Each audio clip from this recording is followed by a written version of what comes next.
Hello there, it's me. It's just gone 7 in the morning and I'm out for an early stroll because we're having this quite extraordinary, what they used to call an Indian summer in September, where every day the temperatures are getting up to 29, 30, 31. And the only time that's really nice to take your dog out is now. Even now, it's just gone 7. The sun's only just risen above the horizon anyway, above the trees, and it's already 18, 19 degrees. So we're off for a stroll. Do join us.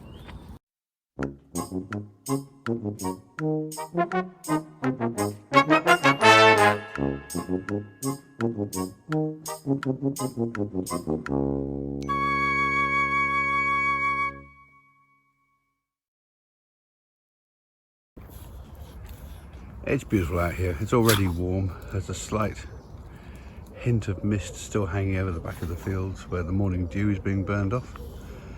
And it's going to be another record-breaking day. I love the insanely long shadows you get at this time in the morning. Where I've got these enormously long legs and a tiny little head. It's quite funny if you can catch Harrison exactly that position. He's exactly the same.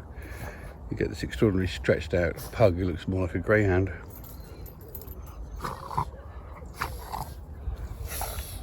You're not playing at the moment though, are you? You're just pretending to be a kind of Labrador. Look at this beautiful robin's pincushion. It's another kind of gall created by another kind of gall wasp, but it grows on dog roses rather than oak trees. It's lovely, isn't it?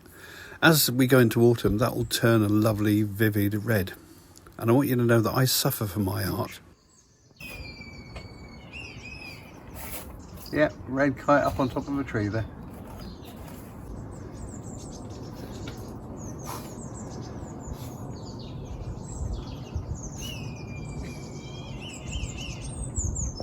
Now then, I'd like to talk for just a moment about hedgehogs, because it's baby hedgehog time of year and we're going through a particularly hot period at the moment, so they're going to be looking for water, they're going to be looking for food because they need to put on a lot of weight for the winter hibernation. So if you have an enclosed garden, the kind of garden where, you know, the foxes can't get in, the badgers or anything like that, do consider leaving down a little bit of dog food if you've got some, cat food if you've got some, or, you know, some sort of mushed up meat, you know, a bit of mince left over or anything like that, for them to eat. They don't eat bread and milk. That was a thing that we used to do back in our childhood, back in the 60s and 70s, and it was all wrong. It's really bad for them. Meat is what they need. They're meat eaters. They eat slugs and snails and things like that, and there's not many of those around when it's dry either. So leave out a bit of meat for them, but equally importantly, probably more importantly, leave some water down in a shallow bowl, something they can get their head into. You know, they can't always get over the lip of high dog bowls, but they can get into shallow bowls. I'll be doing that over the next few months because I do get hedgehogs in my garden, which is an absolute treat. In fact, I'll show you a little video here of a baby hedgehog which we rescued about, must be 6-7 years ago now. At the time I had a very, very tiny and very feisty Yorkshire Terrier. Here's a video of her showing her appreciation of the postal service.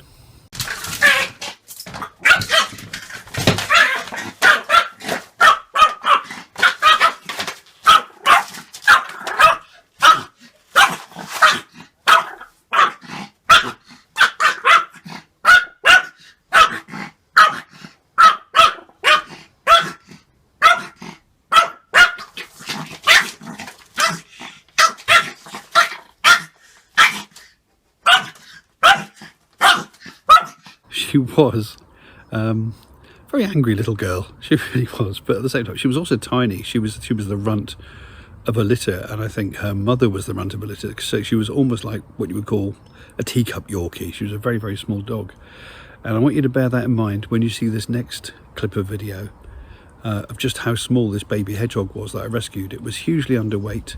There was no way it was going to survive the winter. I eventually took it to St Tiggywinkle's, which is an animal rescue place not too far from here, about 20 minutes drive from here, just over the border with Oxfordshire, I think it is. I think it's just outside Buckinghamshire. And I assume everything went well from then on because they've got quite a big population of hedgehogs there and a breeding population of hedgehogs. So yeah, here's the video. Let's give you some idea how small these little baby hedgehogs can be.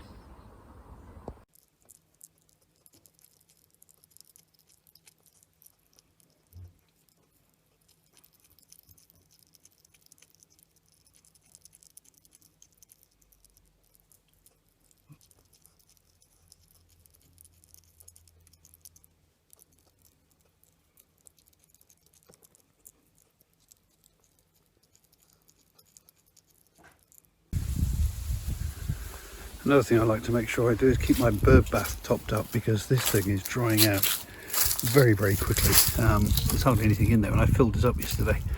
Let's just get all those dead leaves out a minute. There we go. Right, and then we want to top this up, because the birds and the insects need something to drink as well. I'm just doing my bit to help them out too. There we go. So with a few windfalls here. I've got a lovely brownie apple tree here. This normally provides me with hundreds of apples every single year. Last year I had so many I was throwing them away by the wheelie bin full. I just couldn't get rid of them. I gave them away to my neighbours, I gave them away to a local food bank. I approached the local cider society, who took what they could use, because at the end of the day brownies aren't very good for cider, but you can cut them and mix them with other apples. But this year, very poor year. As I've said before, it's a good year for berries, but not so good for fruit. I mean, there's one reasonable sized brownie there. There's one over there. There's a couple there. But that's a beauty. I might take that one indoors. I can see blackberry and apple crumble in my future. But on the whole, not a lot of windfalls this year. This time last year, I was absolutely picking these up by the bucket load every single day. Bit of a nightmare to stay on top of. But there you go. And what else we got up here? Well, this is actually the last of the jack by hedge this year. This tall plant here, or wild garlic mustard. It's now going to seed, which is nice, because that will see me good for next year. The patch over there you can see that's got some brambles and that weird helmet. It's actually one of the monsters from the Monster Zoo, if you watch back a few videos. That little patch over there, I've got wild garlic, three-cornered leek, and jack by the hedge growing over in that section as well. I've just got to keep on top of the brambles really. It's underneath that lilac tree. But on the whole, I'm very pleased with how the garden's looking at the moment.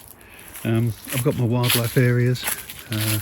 Underneath this huge acer, there's an area back there that's left deliberately wild. Comes up beautifully with tulips and bluebells in the spring. And this acer is just magnificent. It's huge. Wait till I get back and give you a bit of a view of the whole thing. Yeah, it's a very big, look at the colour of that sky. It's a big acer, and when the autumn comes, the colours of those leaves are staggering. In fact, here's a photograph I took last year showing all the transitions, all the different colour leaves that were happening all at once simultaneously on this and the other acers in my garden, because I've got about 4 or 5. So there you go, trip in my garden. Well, that's it for this episode. Thanks very much for tuning in. Please subscribe if you like these videos, and the more subscribers we get, the more chance there is that I'll be able to keep doing this. And meanwhile, have a great week and enjoy this sunshine, this Indian summer while we have it. Toodle pip.